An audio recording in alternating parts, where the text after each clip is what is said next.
Okay, we need to get to the root of this matter of Peter Obi's brother that his property was destroyed, demolished in Lagos. Some people are saying different version here and there. This man don't shook my poo for the matter. That is a Deji Adeyanju. He said, "Where are we heading in this country? Why was Peter Obi's brother property demolished in Lagos and he was not allowed to remove his property? What kind of politics is this, for God's sake?"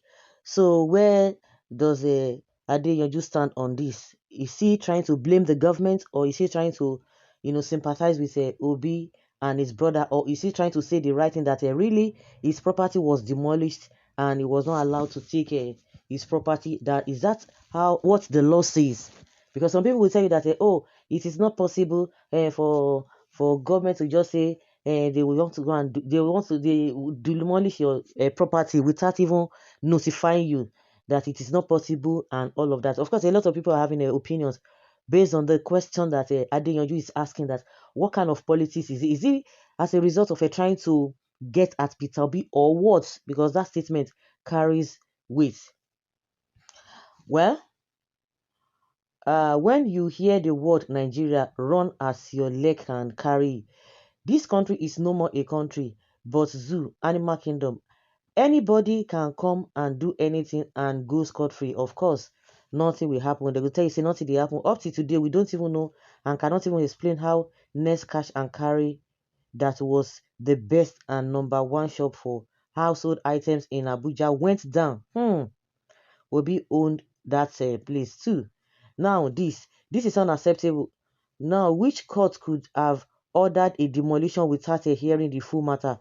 How about preserving the rest? Kai, Nigeria, good night. This is not just a heartbreaking, it is terrifying. It is not even about one property, it is about the soul of a nation gasping for justice.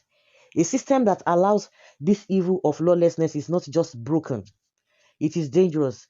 When nights are crushed and homes destroyed without warning, what future do ordinary Nigerians have? This is not just a demolition, it is an assault on justice, dignity, the rule of law, and the very idea of being safe in your own country. They will tell you there's no place like home. No one is safe where power overrides law and silence greets injustice. We are bleeding and the silence is deafening. We must rise and must resist it. In Nigeria, it's not just possible, it is a necessity and urgent as well. And you think a coalition is not a nightmare for him? For who? A nightmare for Obi or for those who are involved? If it is not a nightmare, why this attack? That is man you are trying so hard to support Tinubu and his governor and work in Lagos. Now first term once, he come back second term. Now don't see alpha. Don't even build mansions in your village. You build for another man village. See results. People cannot beat. Ah, don't even mind them. Another Igbo man go see travel to Lagos and buy properties. And when they demolish it, he will still cry and scream for justice. That does not even exist in Nigeria. Igbos will never learn. Mm. Other regions don't own even one block in our region, but we are building heaven on earth in theirs. Does that really make sense? I don't understand. And you call that a country because somebody is building elsewhere. So the person should have gone to US or Canada or Australia to go and build. I don't understand why people will be saying, why are you blaming the person that built the house? If really things were done accordingly, I mean, if things were done accordingly, I mean, from the angle of the government, fine. But if things are not done accordingly, where if it is the person that is at fault, we we will understand that, okay, the person is at fault. But I've never seen anywhere in the constitution that says you cannot build anywhere, you cannot do or buy anywhere. So if the government is at fault, why can't we hold the government accountable? Why blaming the person that built the property there? Is that what we are going to be saying?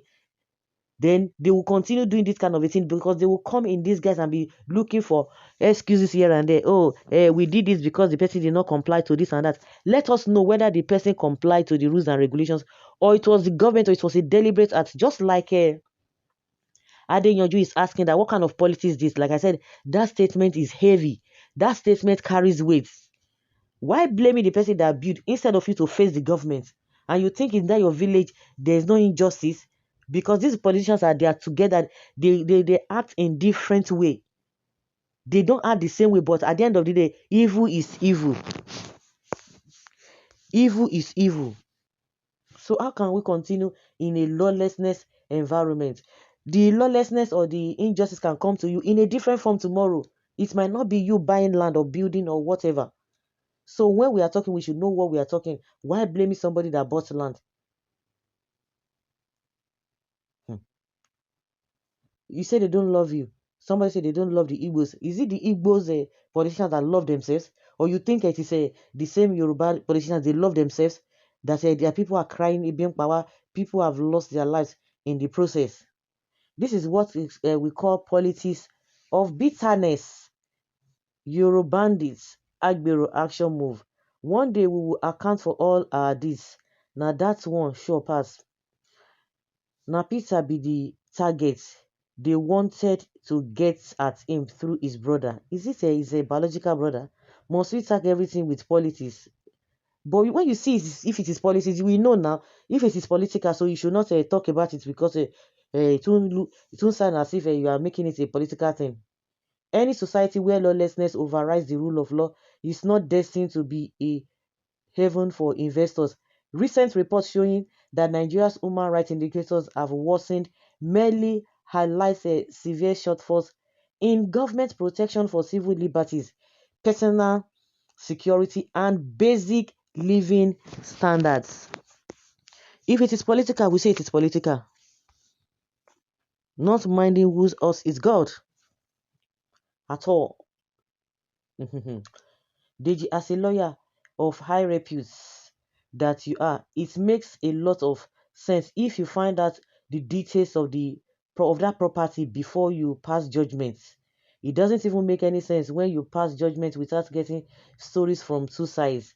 Okay, somebody is asking Deji to do that. So it is clear that here in our country we play bad politics. This house was not built today. So if by law there is a need to bring it down, due process must be followed and publication will be made. So people won't even feel it is political thing. To my opinion, the so-called educated ones or the elite should stop this this their madness before it gets too late. Is it not happening in Edo State? This we hear something of that nature during Oshimole, Baseki, and this one that is there now, Okpebolo, are they not doing the same thing? So, guys, let's hear your opinion and have your take on this. Thank you.